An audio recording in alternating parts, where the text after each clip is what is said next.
Hasta luego. Bien, bueno. Entonces, si les parece, vamos a dar inicio formal a esta reunión. Vamos a pedirles a todos que silencien sus micrófonos para que no hayan distracciones. En primer lugar, bienvenidos y bienvenidas a todas aquellas personas que están convencidas de que es necesario ahondar, profundizar, revalorar los conocimientos esenciales y crear nuevos conocimientos alrededor de la cuestión de Malvinas. Y aquellos que están convencidos de que la cuestión Malvinas tiene una solución, no solamente, pero sí fuertemente jurídica y a través de la paz. En este sentido, hemos incardinado dentro del Foro de Abogados de San Juan un instituto que quizás se aleja de la habitualidad o de la normalidad, que es un instituto de estudios de la cuestión Malvinas, abordado desde el aspecto jurídico, sin desconocer otros aspectos que son importantes, como el aspecto económico, geográfico, geopolítico, de relaciones internacionales, etc. Vamos a hacer los agradecimientos de rigor, en primer lugar a las autoridades del foro de abogados, el doctor Giacagli, la doctora Lloveras, presidente y vicepresidente, respectivamente. Gracias al doctor Apes, gracias a Marcelo Guzmán, que se encarga de la cuestión informática, la promoción en las redes sociales, se encarga de la diagramación del flyer, que ha salido un flyer hermoso, realmente, tanto en esta charla como en la anterior. Y finalmente, agradecer a todas aquellas personas que se han conectado hoy y por la razón que he dado y que la quiero recalcar. Vamos a escuchar a una académica que realmente ha escrito sobre la cuestión Malvinas en profundidad y con una solvencia argumental, no voy a decir imposible para no ser... para no usar demasiada grandilocuencia, pero sí muy difícil de contrastar. Si bien el libro al que me refiero, que es el libro de la doctora Pastorino, editado por Eudeva en 2013, el derecho de libre determinación de los pueblos y la población de Malvinas, es una obra netamente académica, cambiándole algunas pequeñas formas, bien podría ser una demanda judicial, con una argumentación muy, muy sólida. Por mi parte, yo no tengo nada más que agregar en esta introducción. Había pensado mucho que decir, había pensado incluso en el poema de los dones de Borges. ¿Y por qué? Porque muchas veces nuestros problemas nacionales tapan la importancia de tratar la cuestión de Malvinas. Y es que por más problemas que tengamos como nación o como personas, hay cuestiones que no deben ser dejadas de lado nunca. Nadie rebaje a lágrima o reproche, decía Borges. Y lo decía en un momento de su vida donde Dios, dice él, le había regalado los libros y la noche. No le había quitado los libros. Es muy importante cuando él dice eso. Le había regalado los libros y la noche. Por eso digo, a pesar de todos nuestros problemas como nación o como personas, que los tenemos, laborales, familiares, de salud, etc., no hay que pensar en estos problemas como escollos, sino como dones, que nos van a permitir cumplir nuestro destino de otro modo, quizás más heroico incluso. Porque, como ha dicho también una persona que también ha escrito mucho sobre la cuestión de Malvinas, Juan Archibaldo Lanús, la recuperación de Malvinas no es una esperanza, es un destino, es nuestro destino. Por lo tanto, acá no hay sentimentalismos, hay simplemente por delante un trabajo que debe ser serio, consistente, regular. Bien, la doctora Soledad Gómez ha tenido un inconveniente y ella se iba a encargar de la presentación de la doctora Ana Pastorino. Así que como ella no puede estar presente en este momento, lo voy a hacer yo. me van a disculpar, no tengo una voz de locutor. Y desde ya pido disculpas, aunque no es correcto, pero ya pido disculpas porque mi francés no es malo, sino nulo. La doctora Ana Pastorino es abogada, nos pone muy contentos, es colega de todos nosotros.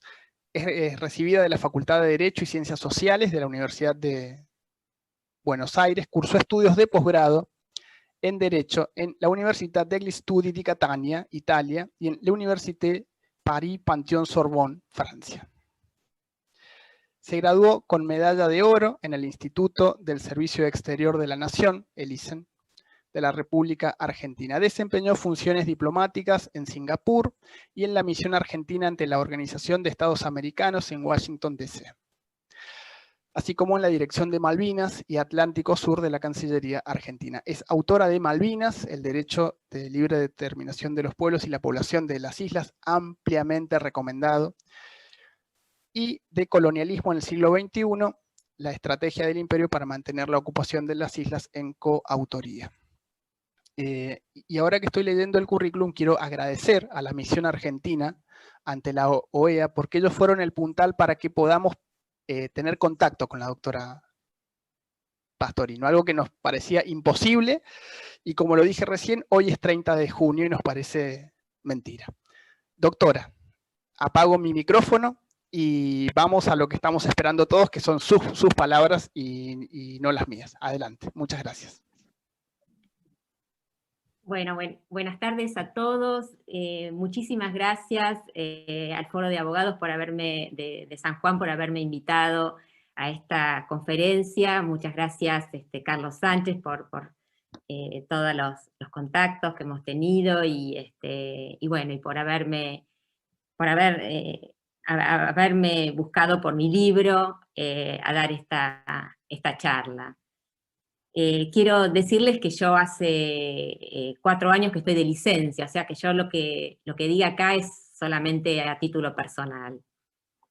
Y bueno, voy a estructurar esta charla de la siguiente manera. En primer lugar, me voy a referir a los títulos históricos argentinos, para que se vea, porque es de interés que se vea la contundencia de los títulos argentinos, cómo fueron convalidados con el derecho vigente al momento de la usurpación de las islas, y ver que los podamos confrontar justamente con los títulos británicos para que se vea la debilidad de los títulos británicos, y como el Reino Unido reclama en este momento la libre determinación de la población que habita las islas, vamos a ver brevemente en qué consiste el derecho de libre determinación de los pueblos y qué es lo que dicen las Naciones Unidas respecto de ese derecho con relación a las Islas Malvinas. Voy a hacer un breve pantallazo sobre la población que habita las islas para que se vea justamente cómo el derecho de libre determinación de los pueblos no es más que una estrategia del Reino Unido para seguir manteniendo la ocupación de las islas. Comienzo entonces por los títulos históricos argentinos. Los títulos argentinos encuentran su fundamento en la sucesión de España al momento de su independencia. Por la doctrina del uti possidetis iuris, las jóvenes naciones surgían a la independencia con todo el territorio sobre el cual había reinado la metrópolis durante la época de la colonia. Uti possidetis quiere decir poseerás lo que poseías, es decir, que hay que ver qué válidamente poseía España que nos pudo transferir al momento de la independencia. Comencemos con el descubrimiento. El descubrimiento en el siglo XVI, para ser un título completo de dominio, requería, en primer lugar, la autorización de un soberano para que fuera efectuado en una determinada esfera geográfica de influencia.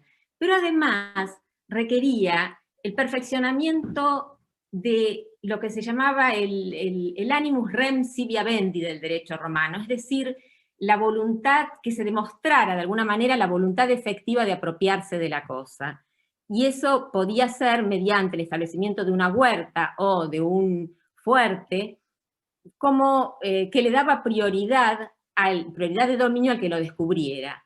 Pero para ser un título completo, no lo que la doctrina llama un título incoado, un título completo de dominio requería que en un breve lapso se hiciera una ocupación efectiva del territorio. Veamos qué pasó. En 1520, Esteban Gómez, de la expedición de Magallanes, autorizado por Carlos I de España, avista las islas.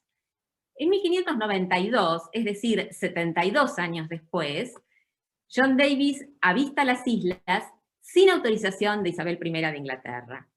En 1594, es decir, 74 años después del avistaje español, Richard Hopkins avista las islas con una autorización de Isabel I para descubrir territorios en Oriente. Y él dice, en su relato de viaje, dice, yo vi unas islas donde había muchas fogatas, con lo cual es bastante dudoso que hubiera visto las Islas Malvinas porque se sabe perfectamente que en aquella época estaban completamente deshabitadas.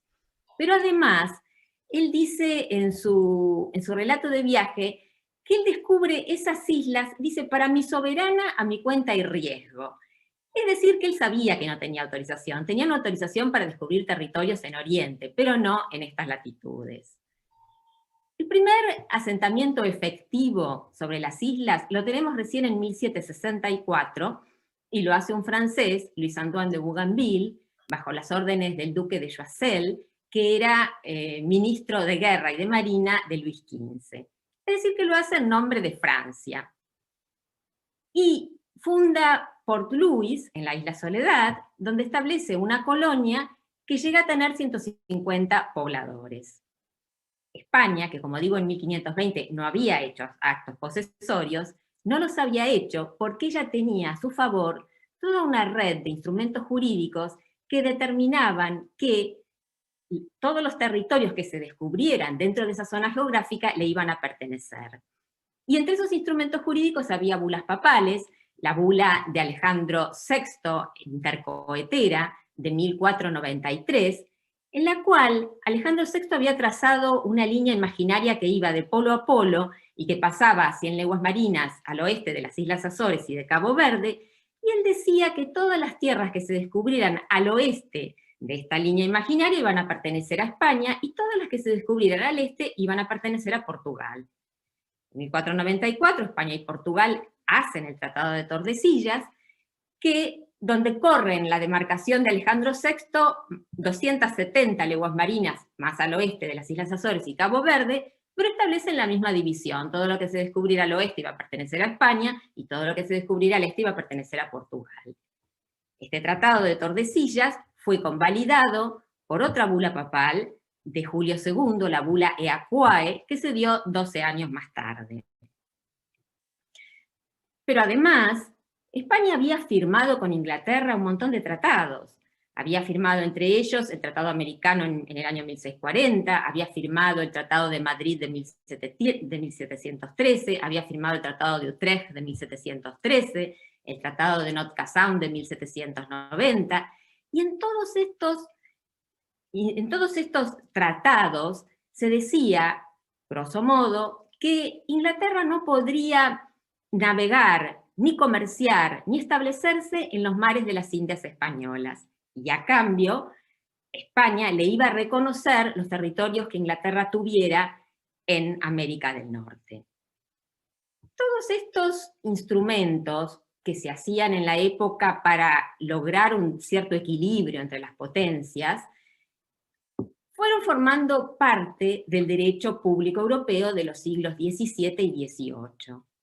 Y eran conocidos por todas las potencias y les eran oponibles a todas, aún las bulas papales, desconocidas por Inglaterra por decir que ella no era católica al momento de las bulas, pues sí lo era en 1493, y por el principio de intertemporalidad del derecho, los hechos deben ser juzgados a la luz del derecho que les es contemporáneo.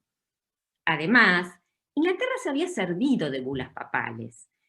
En 1155, Adriano IV había dado la bula Laudabiliter, que le permitía a Enrique II conquistar territorios en Irlanda.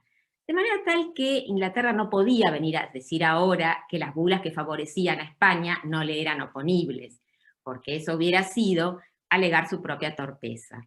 Y en derecho internacional público hay un principio del estoppel que dice que nadie puede alegar su propia torpeza. Y tanto eran reconocidos por todas las potencias estos instrumentos, que cuando España le reclama a Francia por el establecimiento de Port Louis, Francia le regresa las islas y dice que se las regresa en virtud de un principio de derecho público europeo, contra el pago de una pequeña indemnización que España le paga a Bougainville por los gastos incurridos en el establecimiento de la colonia.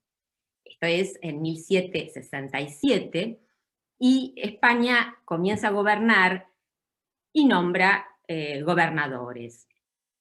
Pero Inglaterra también reconocía los derechos españoles, y hay pruebas de eso.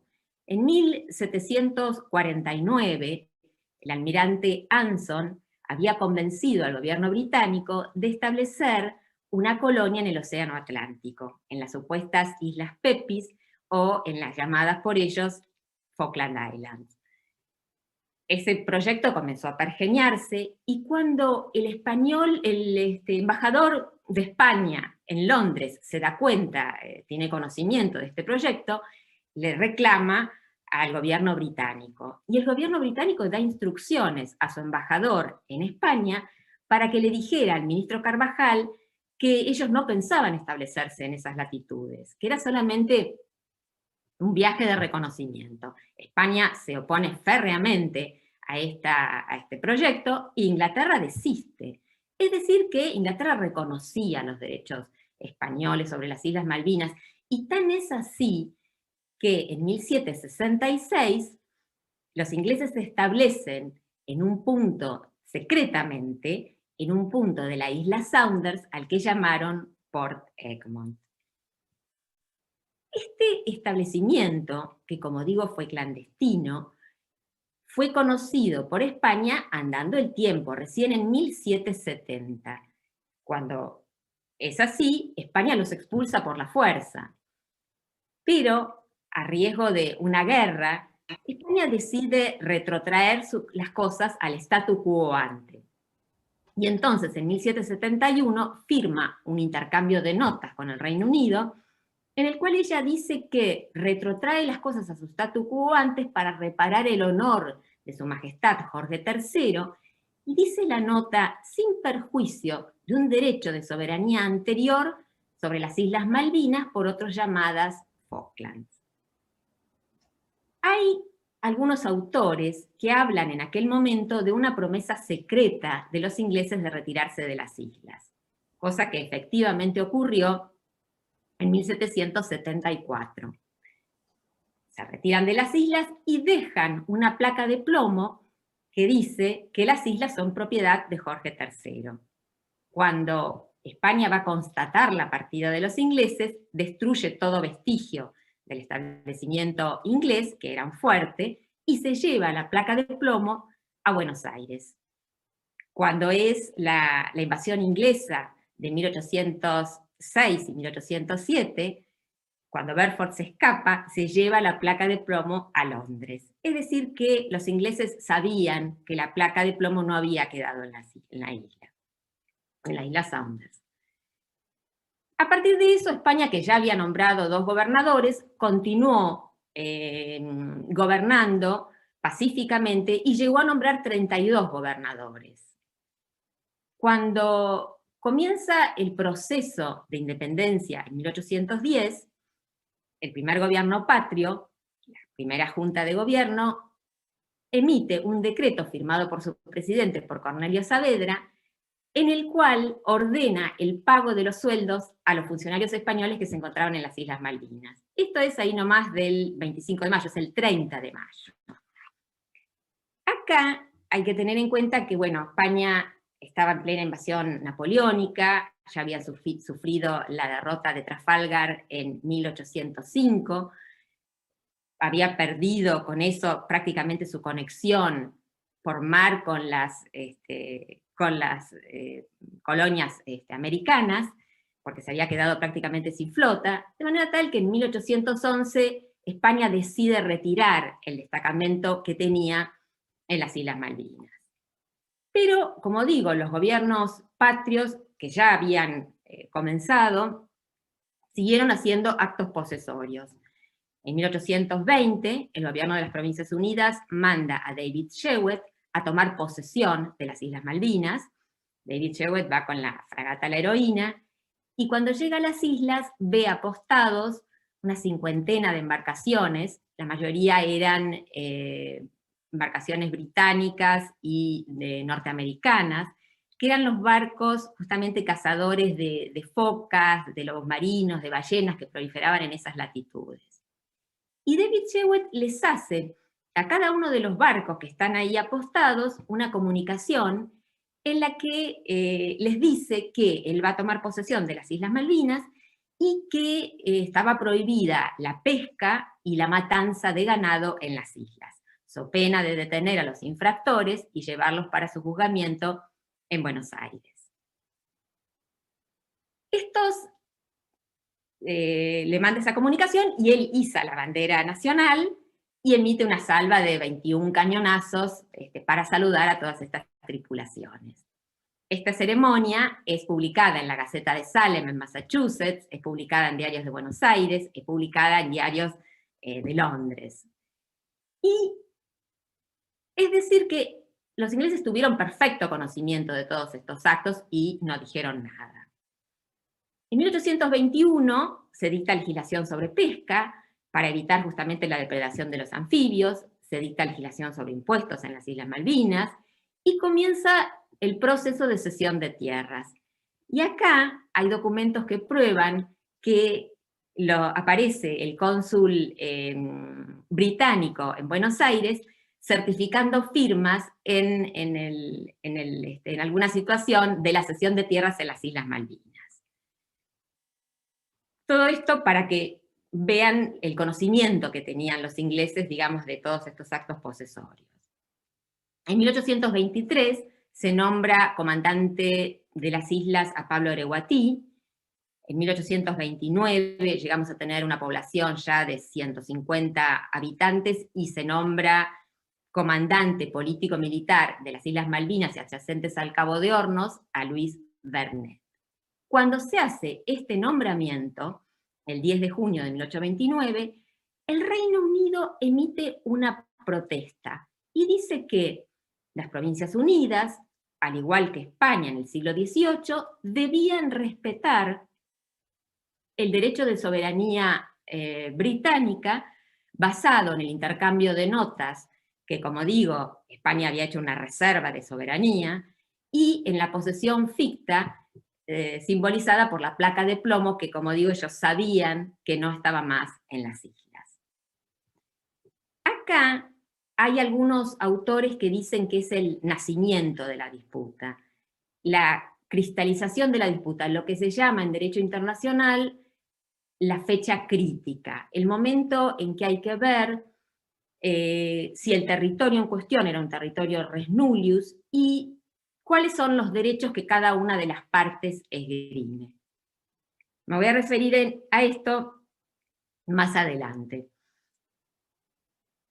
A partir de aquí, sí continuaron igualmente los actos posesorios, y un dato de color es que en las Islas Malvinas se celebra por primera vez el matrimonio civil. Vernet hace 2 matrimonios civiles. Nosotros hasta ese momento, el matrimonio era solamente religioso. La legislación sobre matrimonio civil aparece recién en 1880 con el primer gobierno de Roca. Pero los primeros matrimonios civiles que existieron en el país los hizo Vernet en las Islas Malvinas. Bueno, lo que sigue es conocido por todos. El 3 de enero de 1833, la nave británica Clio, comandada por el capitán Onslow, toma las islas por la fuerza, expulsando a la población y a las autoridades argentinas que se encontraban en las islas.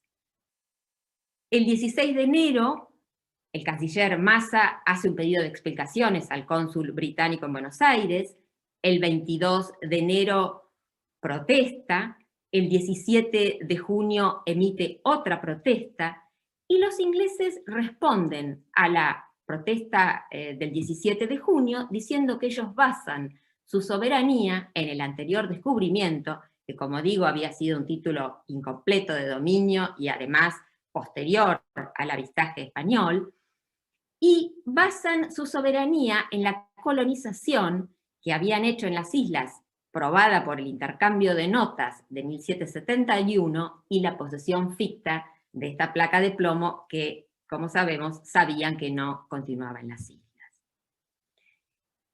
Acá voy a decir, hay algunos autores que fijan la fecha crítica el 3 de enero de 1833 y no en el momento en que se crea la comandancia, cuando Inglaterra protesta, digamos, por la creación de la comandancia.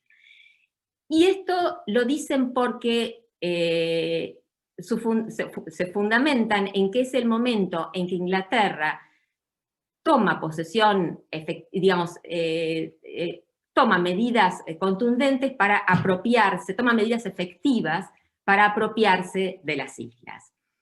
Entonces acá podemos en este momento analizar cómo son los títulos, cómo son los títulos de las partes, los pretendidos títulos del Reino Unido. Ellos basan su soberanía en esta posesión que tuvieron desde 1766 hasta 1774, una posesión que duró 8 años. Veamos cómo era esta posesión. En primer lugar, fue ilícita, porque fue contraria al derecho y a los tratados vigentes. Fue contestada porque España opuso resistencia, los expulsó por la fuerza. Fue clandestina porque fue mantenida oculta hasta que España pudo descubrirla. Fue parcial porque solo se refirió a un punto en la isla Sanders, mientras que España poseía Puerto Soledad y todo el archipiélago. Fue brevísima porque solo duró 8 años. Y además fue precaria porque en 1774 fue abandonada. Estas son palabras del famoso alegato Ruda de 1964, que fue la primera vez en que se debatió la cuestión Malvinas ante el Comité Especial de Descolonización en las Naciones Unidas. Y nos muestra claramente cómo los títulos que esgrimen los británicos eran verdaderamente débiles, y sobre todo si los confrontamos con los títulos de España y luego de los gobiernos patrios. España basa su dominio en primer lugar en la ocupación efectiva, la ocupación del primer ocupante, luego de que España le regresa a las islas y reconoce sus derechos, y además, si contamos desde 1774, que es cuando los ingleses se retiran, hasta 1833, la posesión de España y de los gobiernos patrios fue totalmente pacífica. Pacífica en el sentido en que no fue contestada por nadie y continua. Eso para que se vea la contundencia de los títulos argentinos. Pero además, fijémonos, examinemos el acto de toma por la fuerza del Reino Unido en 1833. En aquella época, la conquista era un modo válido de adquisición de dominio, pero para que una invasión militar fuera causa de anexión, debía haber en primer lugar una declaración formal de guerra, y luego de esa guerra, la potencia vencida debía hacer un traspaso de los territorios a la potencia vencedora mediante un tratado. Eso no existió. Nosotros no éramos un Estado enemigo para Inglaterra, no lo era ella para nosotros. Habíamos hecho en 1825 un tratado de paz, amistad y comercio y de navegación, en el cual Inglaterra había reconocido la independencia de las Provincias Unidas con todo el territorio que tenían, porque si no hubiera dicho algo en ese momento. De manera tal que el acto de toma por la fuerza de las islas en 1833 fue un acto ilícito, no convalidado por el derecho vigente. Y es importante decirlo porque la comunidad internacional no acepta entidades que surjan en violación del derecho.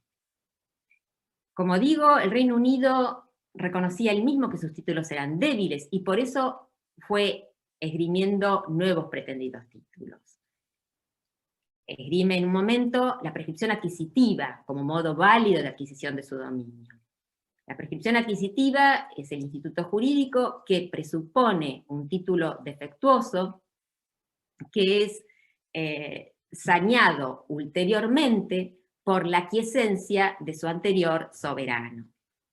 Acá nunca hubo aquiescencia. Nosotros pedimos explicaciones el 16 de enero, protestamos el 22 de enero, protestamos el 17 de junio y así sucesivamente hasta nuestros días.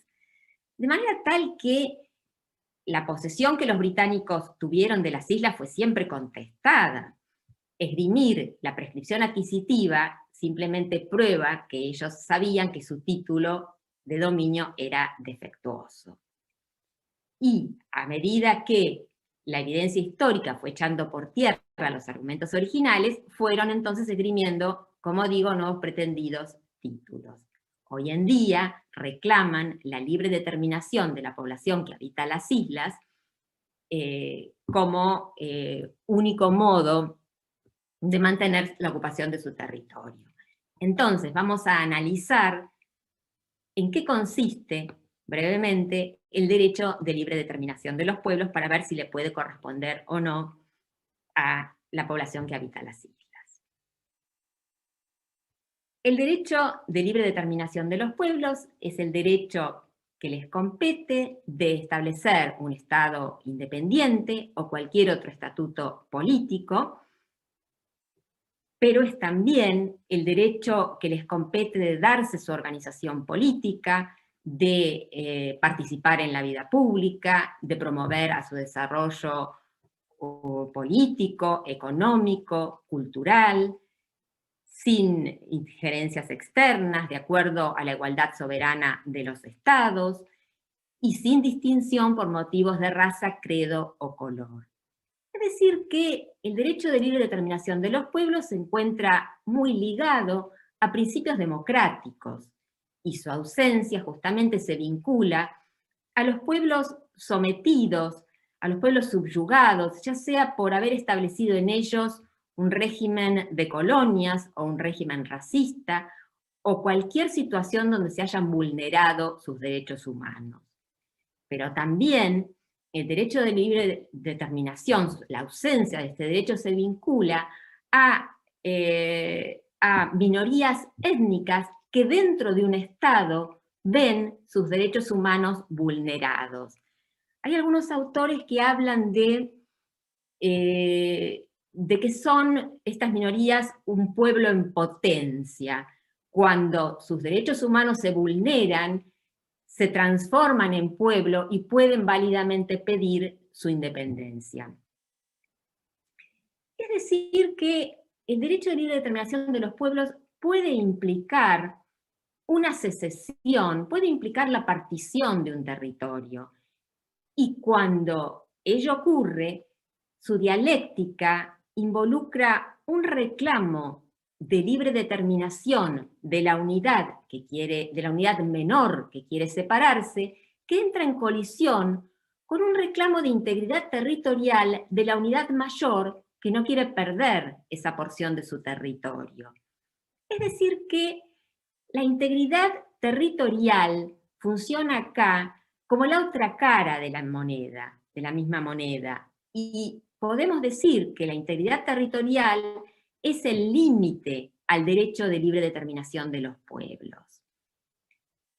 Y ello concuerda con que justamente la comunidad internacional es restrictiva a la hora de otorgar la libre determinación por secesión. La libre determinación por secesión se llama libre determinación externa.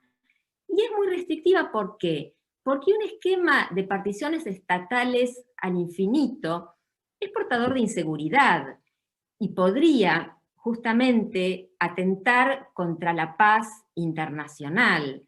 La paz internacional, que es el bien jurídico protegido por excelencia por las Naciones Unidas. Y el mantenimiento de la paz internacional reside justamente en el respeto a la integridad territorial y al principio de soberanía de los estados. Por eso, para el sistema de Naciones Unidas, la única limitación justamente al principio de integridad territorial y a la soberanía de los estados es la defensa de los pueblos sometidos o subyugados, los pueblos cuyos derechos humanos hayan sido violados. Justamente, otra práctica muy común, muy dada en las Naciones Unidas en defensa de la integridad territorial, es cuando estamos en presencia de un título histórico válido. Cuando un territorio es avalado por un título jurídico válido, debidamente probado, el principio de integridad territorial tiene preeminencia absoluta sobre el derecho de libre determinación de los pueblos. Y esto, bueno, es corroborado por la jurisprudencia. Vemos, por ejemplo, en una opinión consultiva del caso del Sahara Occidental, donde la Corte Internacional de Justicia dice: primero hay que ver a quién corresponde la soberanía, a quién pertenece el territorio, para luego ver si al pueblo que reside en ese territorio le puede corresponder o no el derecho de libre determinación de los pueblos. Y todo esto también va de la mano con como digo, con la postura que dice que la comunidad internacional no reconoce entidades que surgen de actos ilícitos, que surgen en violación del derecho. El sujeto titular de este derecho es el pueblo. Son las Naciones Unidas, a través de sus órganos relevantes, las que van a decir cuándo un grupo humano es pueblo. Y cuál es el pueblo que es titular del derecho de libre determinación. Y el pueblo que es titular del derecho de libre determinación es el pueblo que es sometido o subyugado, el pueblo que tiene intereses contrapuestos y distintos con el pueblo de la metrópolis. Como decíamos antes, el pueblo cuyos derechos humanos han sido violados. Toda esta doctrina fue volcada en los debates del Comité Especial de Descolonización de las Naciones Unidas, en los debates de la Asamblea General de las Naciones Unidas, relativos a la cuestión de las Islas Malvinas, y en las resoluciones que estos organismos dieron respecto de la cuestión de las Islas Malvinas. Vamos a analizar brevemente la primera resolución sobre esta cuestión que dio la Asamblea General, que es la resolución 2065 en 1965. Esta resolución dice, en primer lugar, que a esta cuestión, que es una cuestión colonial, debe aplicársele la resolución 1514, que es la declaración de la concesión de la independencia a los países y pueblos coloniales. Esta declaración, que es del año 1960, es una declaración que establece, es la norma rectora de la descolonización por excelencia, y es la que establece que debe ponerse fin al colonialismo incondicionalmente en todas sus formas y manifestaciones. De manera tal que al decir que a esta cuestión colonial debe aplicársele la resolución 1514, está diciendo que la potencia colonial carece ya de títulos para permanecer en el territorio. Y dice, es una cuestión, dice la Asamblea, es una cuestión colonial especial y particular porque involucra una disputa de soberanía. Una disputa de soberanía entre la Argentina y el Reino Unido. No dice entre la Argentina, el Reino Unido y la población de las islas, dice entre la Argentina y el Reino Unido como únicas partes. Y es una cuestión colonial especial y particular porque acá lo que es colonial es el territorio. Y el territorio es colonial porque en él se ha establecido un régimen de colonias. Pero no hay acá, como en todos los casos clásicos de la descolonización, un pueblo que es sometido o subyugado. No hay acá un pueblo con intereses distintos y contrapuestos del pueblo de la metrópolis, y la prueba es que esta población que habita las Islas Malvinas pide la libre determinación para seguir manteniendo lazos con el Reino Unido. Y luego la Asamblea, que tiene la potestad de decir cómo debe descolonizarse el territorio, eso lo vemos en la opinión consultiva que la Asamblea le hace sobre el caso de la isla de Chagos a la Corte Internacional de Justicia, donde la Corte Internacional de Justicia dice que es potestad de la Asamblea determinar cómo se va a descolonizar el territorio y no de la potencia colonial. Y acá dice la Asamblea que el territorio este debe descolonizarse mediante negociaciones entre las dos partes, entre la Argentina y el Reino Unido. Y esas negociaciones deberán tener en cuenta la resolución 1514, los propósitos y principios de la Carta de las Naciones Unidas, pero además deberán tener en cuenta los intereses de la población de las islas. No dice, como en todos los casos clásicos de la descolonización, los deseos del pueblo libremente expresados, que es cuando cuando la Asamblea determina que la forma de descolonizar el territorio es a través del derecho de libre determinación de los pueblos.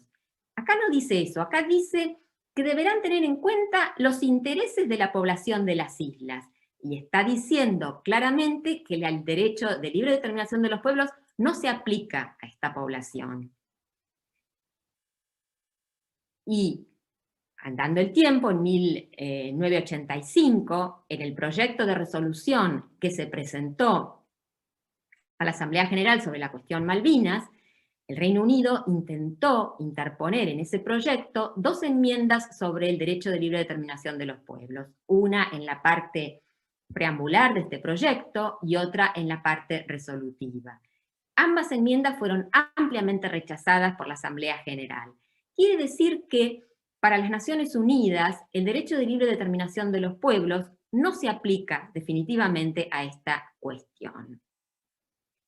Y quiero referirme ahora brevemente a la obligación de negociar del Reino Unido, a la cual llama esta resolución 2065. Sabemos que desde 1833 hasta 1966, el Reino Unido se negó a negociar y se negó a entablar cualquier tipo de diálogo con los sucesivos gobiernos argentinos. En 1966, luego de la resolución 2065, las dos partes comenzaron a negociar, y cuando fue el conflicto bélico de 1982, el Reino Unido no quiso, se negó a negociar y se niega a negociar hasta el día de hoy. Él dice que no tiene dudas sobre su soberanía y que solamente negociará cuando los isleños así lo deseen. Acá es importante aclarar que la guerra no cambió la naturaleza jurídica de la disputa, no la cambió ni la solucionó. En pleno siglo XX, la guerra, la conquista, no es un modo válido de adquirir territorios. El propio, tenemos en palabras de Sir Robert Jennings, un jurista de nota y que fue presidente de la Corte Internacional de Justicia, él dice que en este caso, quien ganó o perdió la guerra no juega ningún rol. Y tanto es así que en noviembre de 1982, la Asamblea General sacó otra resolución donde llamó otra vez a las partes a negociar, y sacó después 6 resoluciones más, donde llamó a las partes a negociar, y el Comité de Descolonización, en múltiples pronunciamientos, el último el jueves de la semana pasada, donde llama a las partes a negociar, y el Reino Unido se sigue negando. De manera tal que el Reino Unido no solamente incumple las resoluciones de las Naciones Unidas, sino que incumple preceptos que se encuentran en la Carta de las Naciones Unidas, como por ejemplo el artículo 2, apartado 3, donde la Carta establece la obligación de los estados de solucionar sus controversias por medios pacíficos. Dentro de la obligación de solucionar sus controversias por medios pacíficos se encuentra la obligación de hacer esfuerzos para que ello ocurra. El que se niega a negociar no está haciendo ningún esfuerzo. Y además, el artículo 33, apartado 1, que establece la obligación de dos partes en una controversia de solucionarla en primer lugar mediante la negociación, y si no, mediante otras formas posibles. Esto encuentra justamente fundamento en que la parte, el Estado que usufructúa un derecho disputado y se niega a negociar, está dejando a la otra parte en la indefensión. Es decir, que el Reino Unido incumple las resoluciones de las Naciones Unidas, incumple estos preceptos y además vulnera la obligación de buena fe que debe regir en las relaciones entre los estados. Me voy a referir brevemente a la población de las islas. Y vamos a decir lo siguiente, para tener una visión completa de la conclusión que vamos a hacer.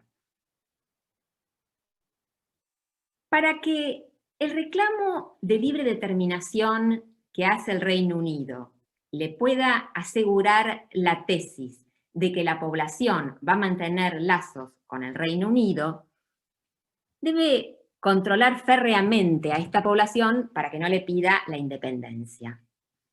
Un estudio de los censos que ha publicado el gobierno colonial nos da fe de esta afirmación. Vemos, por ejemplo, que en los últimos 70 años la población nacida en las islas disminuyó un 45%. En ese mismo periodo, la población con origen en el Reino Unido aumentó más de un 300%. Y en ese mismo periodo, la población proveniente de territorios británicos de ultramar o de países miembros del Commonwealth aumentó en un 3000%. Además, cada 10 años ocurren fluctuaciones poblacionales en las islas y vemos que en la última década al menos un 35% de la población emigró y un 28% inmigró a las islas. Ello permite concluir que se trata de una población altamente regulada, eminentemente temporal y una población fluctuante.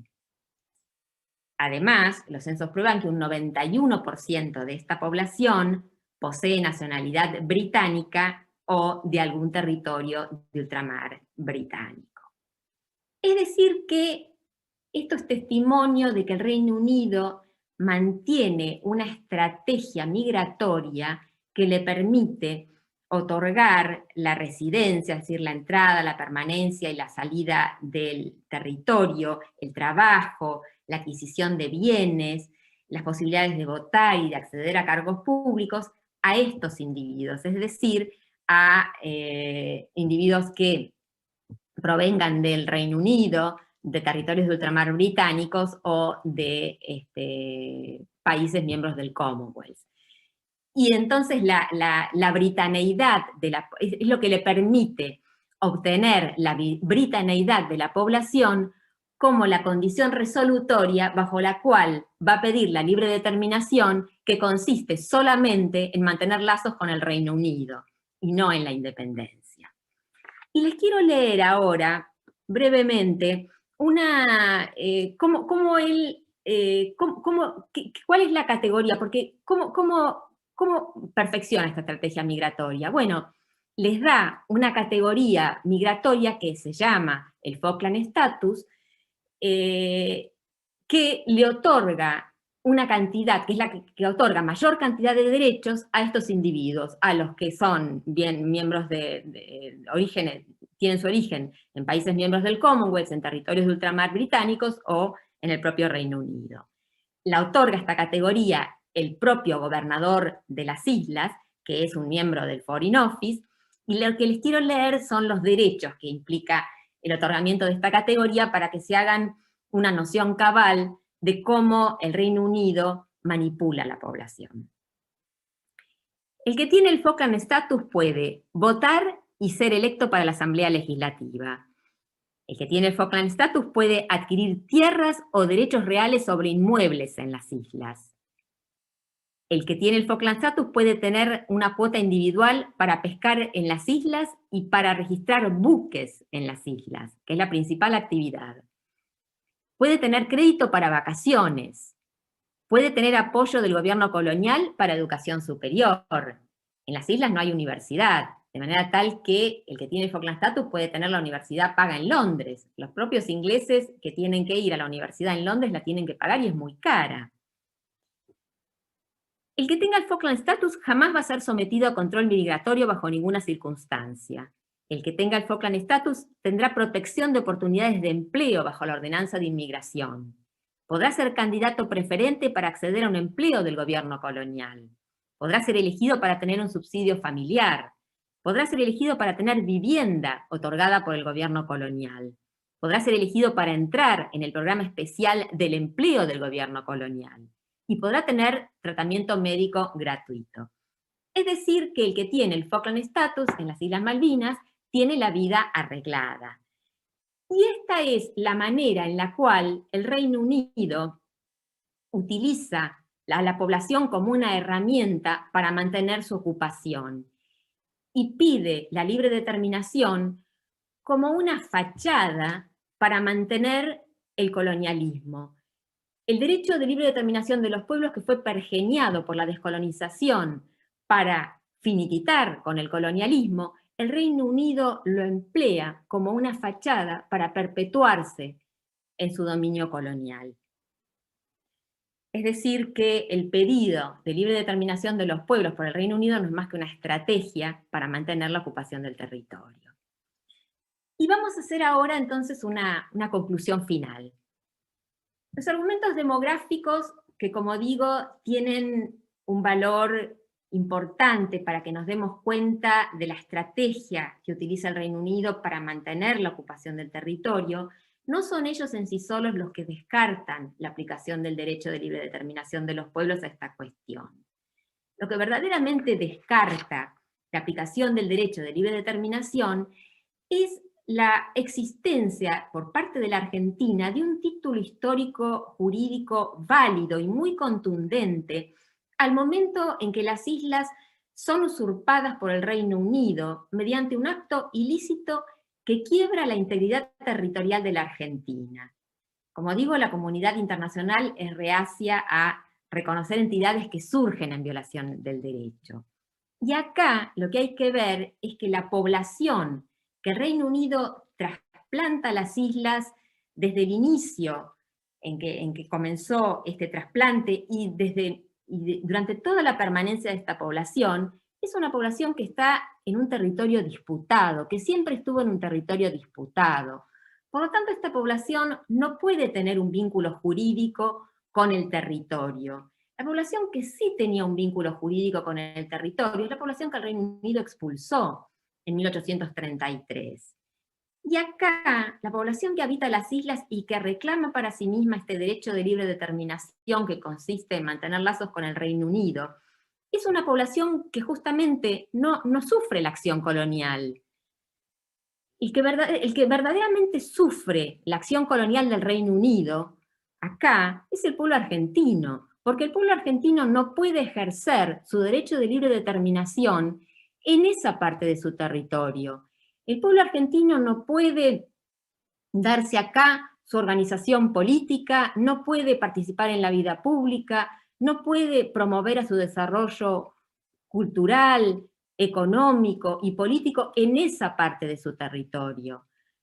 Si del derecho de libre determinación de los pueblos hablamos en la cuestión de las Islas Malvinas, el derecho de libre determinación de los pueblos acá pertenece al pueblo argentino. Muchas gracias.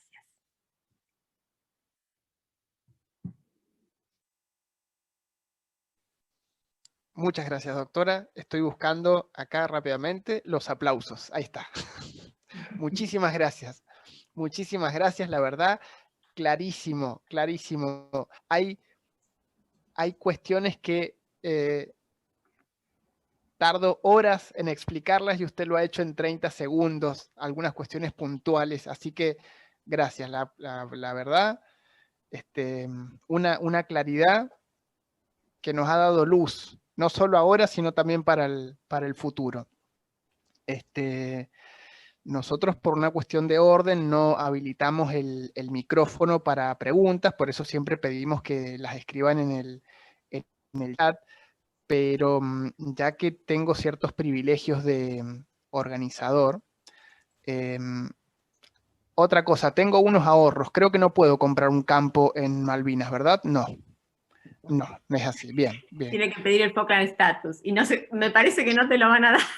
No creo que me lo den, no lo pediría. De hecho, para entrar a Malvinas voy a esperar que se establezca otra vez la White Card de los 70, porque con el pasaporte no me gusta.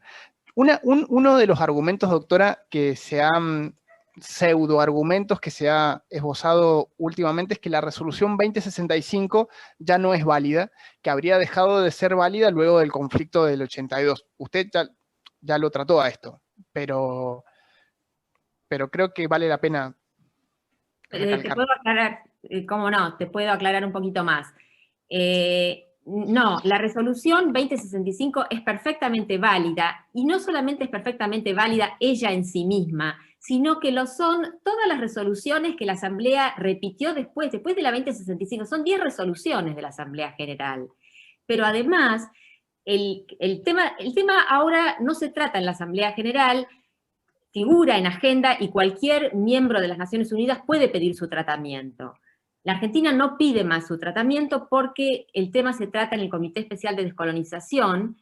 A partir del año 89 figura solamente en el Comité de Descolonización, y el Comité de Descolonización emite todos los años una resolución donde llama a las partes a negociar y dice las mismas cosas que decía la 2065. De manera tal que la obligación de negociar está siempre sobre el tapete, y no solamente eso, hay un montón de organismos como el Grupo de los 77 más China, como América del Sur, países árabes, la Cumbre América del Sur, países del África, las cumbres iberoamericanas, la CELAC, el Mercosur, que llaman a las partes a negociar cuando esos foros se reúnen. Mismo cuando fue ahora el Comité de Descolonización la semana pasada, se leyeron justamente estos pedidos del Mercosur, de la cumbre, como digo, de ASPA y de ASA, y siempre la obligación de negociar está permanentemente sobre el tapete. Y la guerra, pretender que la guerra, porque los británicos dicen eso, es buena la pregunta. Los británicos dicen que después de la guerra, a causa de la guerra, ellos no van a negociar más. De hecho, cuando terminó la guerra, la ministra Margaret Thatcher fue a la Cámara de los Comunes y dijo: nunca más vamos a negociar la soberanía. Pero la guerra no solucionó la disputa. Porque, en primer lugar, por lo que dije, porque no es la conquista un modo válido de adquirir territorios en pleno siglo XX. Pero además, la prueba de que no solucionó la disputa es la propia resolución cuando fue, después de cuando había comenzado la guerra, el Consejo de Seguridad saca la resolución 502. La resolución 502 es pedida a instancias del propio Reino Unido. El representante del Reino Unido, que se llamaba Anthony Parsons, se dirige al Consejo de Seguridad y pide que cese la amenaza y el uso de la fuerza. Y dice que él quiere que el Consejo de Seguridad saque una resolución pidiendo justamente simplemente el cese de la amenaza del uso de la fuerza y no la resolución de la disputa. Y dice claramente que él no busca la resolución de la disputa. Y muchos países que estaban en el Consejo de Seguridad y que apoyaban el reclamo argentino, apoyan esta resolución 502 sobre la base de que pide solamente el cese de la agresión y no la solución de la disputa. Y dice la propia resolución 502, pide el cese del uso de la fuerza, pero además pide que las dos partes se sienten a negociar. Es decir, que la guerra no solucionó la disputa. Eso es ampliamente, podría decirlo, ampliamente probado, primero por todas las resoluciones que siguieron posteriormente, y por todos los comportamientos que vemos de los organismos que nos apoyan, y bueno, por estas razones que digo. Sabemos nosotros que la victoria no da derechos, lo sabemos desde hace mucho tiempo. No solo no da derechos, sino que no es válido en el siglo XX. Está muy bien, está muy bien. Voy a leerle una pregunta del profesor Miguel Montaño. El profesor Montaño nos apoya desde un inicio, ha estado siempre presente con nosotros, es un alumno con asistencia perfecta a nuestras reuniones, así que en algún momento de este año tenemos que hacerle llegar algún obsequio, profesor. Hace una pregunta que está muy bien, dice, quisiera preguntarle a la doctora si tiene conocimiento si algún organismo internacional controla que se cumplan las resoluciones de la ONU, ya que el incumplimiento de las mismas puede ser causa de enfrentamientos bélicos en cualquier país. Claro, se está refiriendo seguramente a que el Reino Unido viene, como lo ha explicado la doctora Pastorino, violando sistemáticamente, y la palabra sistemática es intencional, lo hace como un sistema de perpetuación, viene violando sistemáticamente, digo, las resoluciones de Naciones Unidas. Bueno, dejo ahí abierta la pregunta que yo no sabría contestar la doctora, así que es una papa caliente, se la voy a poner en sus manos si me permite. Bueno, muchas gracias por esa pregunta. Lo importante acá es, la verdad es que no hay, primero quiero decirles que yo soy muy optimista con la resolución de este conflicto, porque los derechos nuestros son palmarios. Pero no hay manera de obligar a la otra parte a venirse a negociar, y la fuerza no es un modo válido, y nosotros mismos, mediante la cláusula transitoria primera en la Constitución, hemos dicho que la recuperación de las islas es mediante la diplomacia. De manera tal que la guerra no es una opción válida, y las Naciones Unidas no pueden ellas tampoco obligar y no hay nadie que pueda controlar y obligar al Reino Unido a negociar. Eso es algo que con el tiempo se va a ir haciendo, y el Reino Unido tiene bastante que rendir cuentas, porque de los 17 territorios no autónomos que deben descolonizarse, que están en el Comité de Descolonización, 10 le pertenecen al Reino Unido. El Reino Unido recibió ahora, hace poco, un revés bastante importante con el caso de la isla de Chagos, donde la Asamblea le puso una opinión consultiva a la Corte Internacional de Justicia, y la Corte Internacional de Justicia dijo claramente que la presencia del Reino Unido en el archipiélago de Chagos es ilegítima.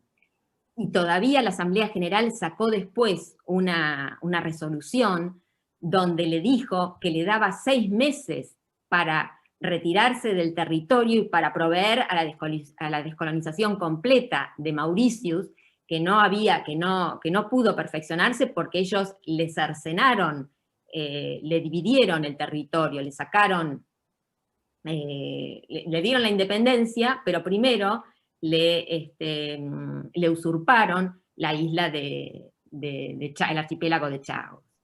Sí, y estoy pensando, doctora, sí, discúlpeme, creí que había terminado. No, simplemente para decirles, no hay una forma de obligarlos, y la guerra, como digo, nunca es válida ni para las Naciones Unidas ni para nadie. De manera tal que es ir haciéndose camino, es ir trabajando mucho, y yo tengo confianza en que en algún momento será, no sé si lo veremos nosotros, pero en algún momento va a ser. Vamos a sembrar. Vamos a sembrar con la valentía del que sabe que quizás no verá esos frutos, pero creo que es lo que estamos haciendo. Estamos sembrando soberanía. Estamos construyendo soberanía. Y me estoy acordando, me va a corregir la doctora, que en el archipiélago, creo que la isla se llama Juan García o algo similar. Diego García. Diego García. No solo expulsaron a la población, sino que construyeron una base militar, con lo cual esa población ya no podría volver como vivía en sus orígenes. Y si no me equivoco, creo que solamente hay 3 países, esto es un dato que no lo conozco bien, creo que solo hay 3 países que han desconocido las sentencias u opiniones consultivas, en este caso de la Corte, que son Irán, Estados Unidos y el Reino Unido ahora, se ha estrenado en esta ingrata lista. Acá David Carlos Pellicer nos hace una consulta. Él dice, aún esgrimiendo los sólidos argumentos jurídicos, creo que ya se ha contestado, pero para cumplir con la pregunta. Los sólidos argumentos jurídicos que usted ha comentado, ¿existen riesgos para nuestro país si se somete la cuestión a la Corte Internacional de Justicia? Bueno, creo que todo lo contrario.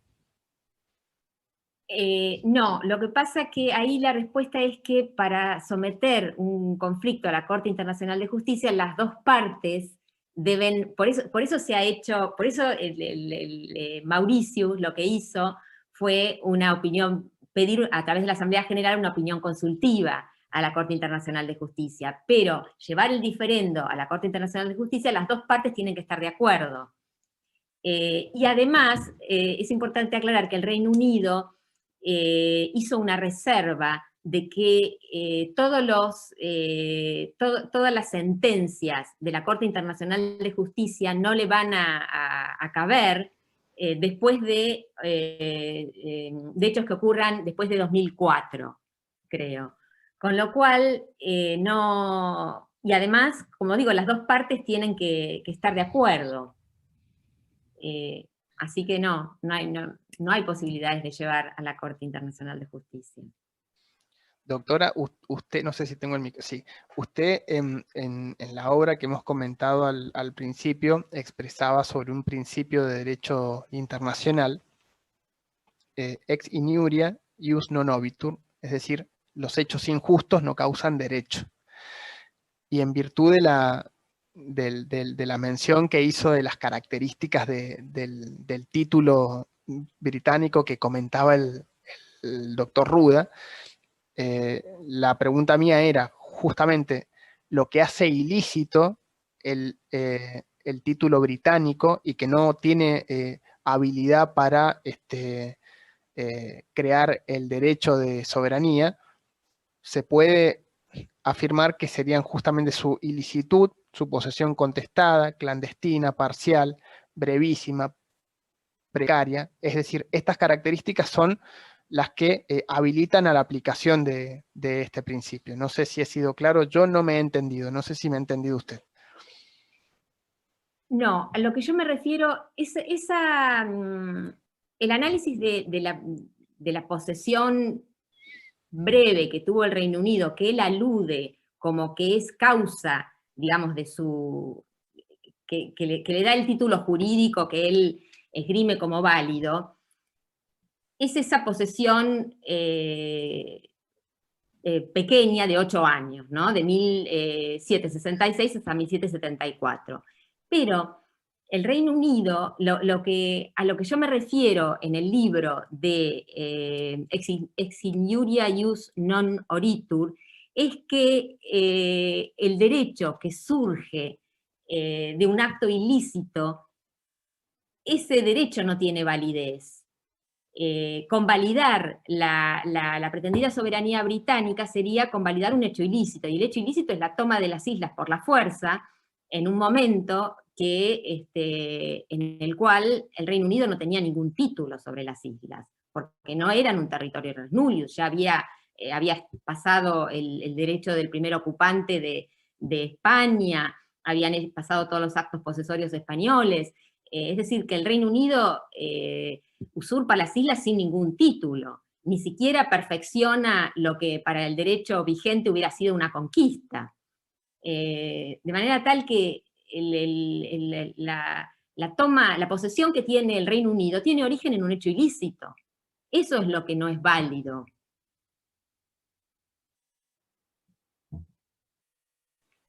Y tenemos acá la última pregunta de nuestro colega y también miembro del instituto, el doctor Claudio Rodríguez. Él pregunta si la diplomacia argentina ha sido coherente en defender los derechos de soberanía a lo largo del tiempo y en los diferentes gobiernos. Si ha habido una línea en ese sentido.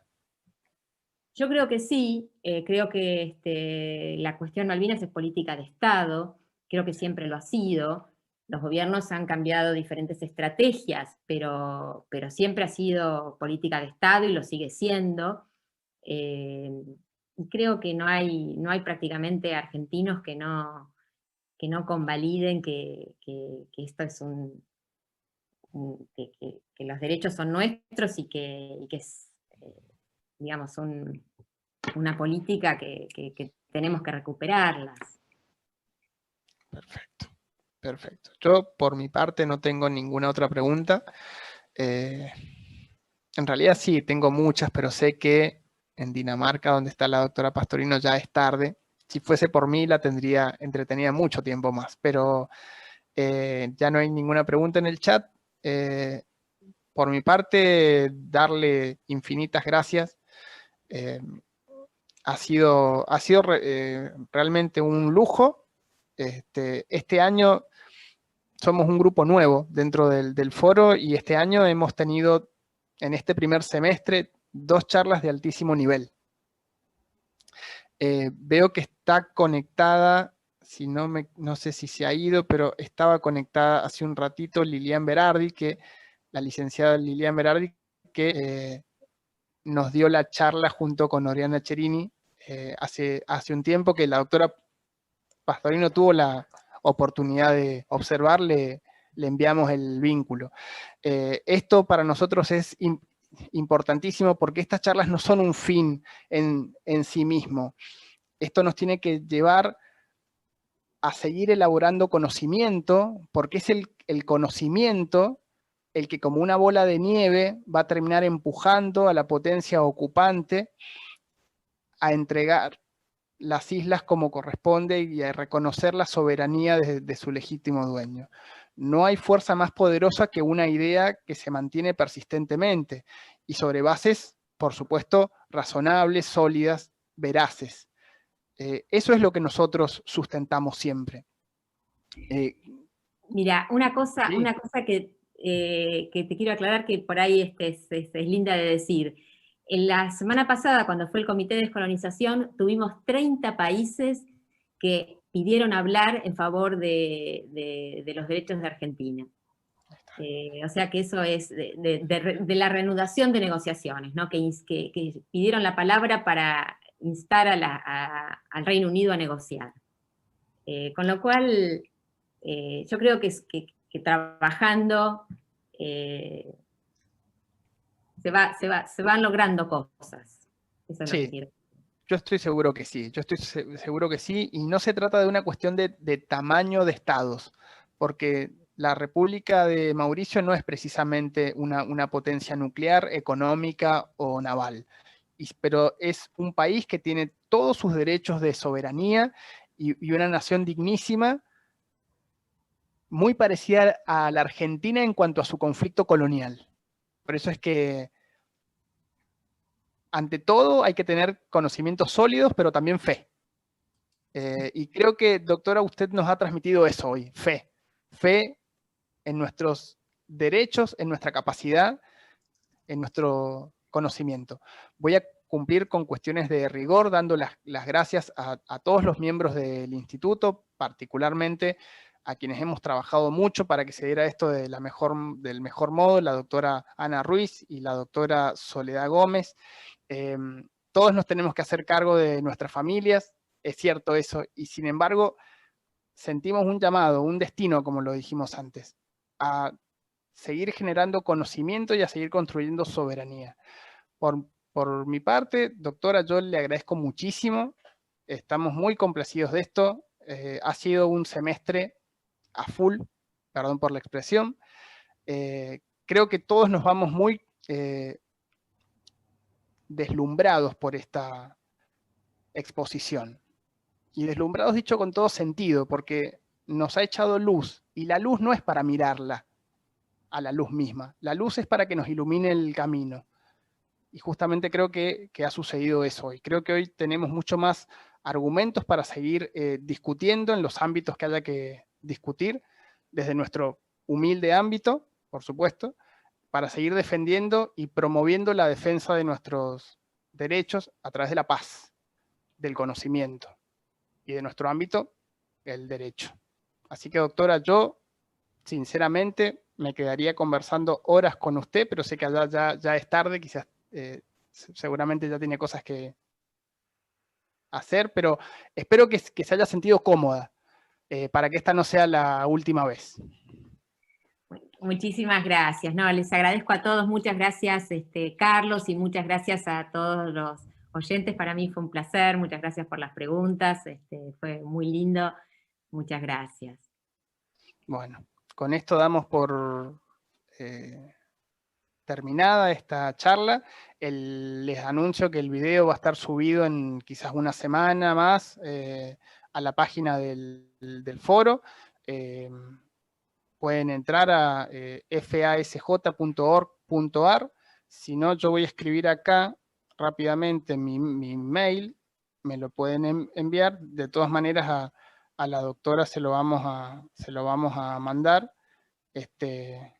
para que puedan revivir esta charla, y siempre es importante mirarlas una vez, dos, tres, a quienes nos gustan estos temas, siempre es bueno ver algunas veces estas charlas. Recomendarles también mucho el libro que está a la venta, esto lo digo yo, no me lo ha pedido la doctora Pastorino, esto es a título propio, está a la venta en la página de Eudeva, así que los invito a ingresar. Hacer mención a Uriel Ehrlich, que ya no está con nosotros, nos enteramos en la última charla. Él ha sido un apasionado de la cuestión de Malvinas, y también ha escrito obras interesantísimas, lo cual también les recomiendo mucho conseguir algún material bibliográfico de él y ahondar en estas cuestiones. Doctora, muchísimas gracias. En lo personal ha sido un gusto enorme y espero que no sea la última vez. Muchísimas gracias, en serio. Muchas gracias, un placer, un verdadero placer. Bueno, y gracias a todos, damos por finalizado entonces. Hasta pronto. Buenas tardes, gracias. Buenas tardes.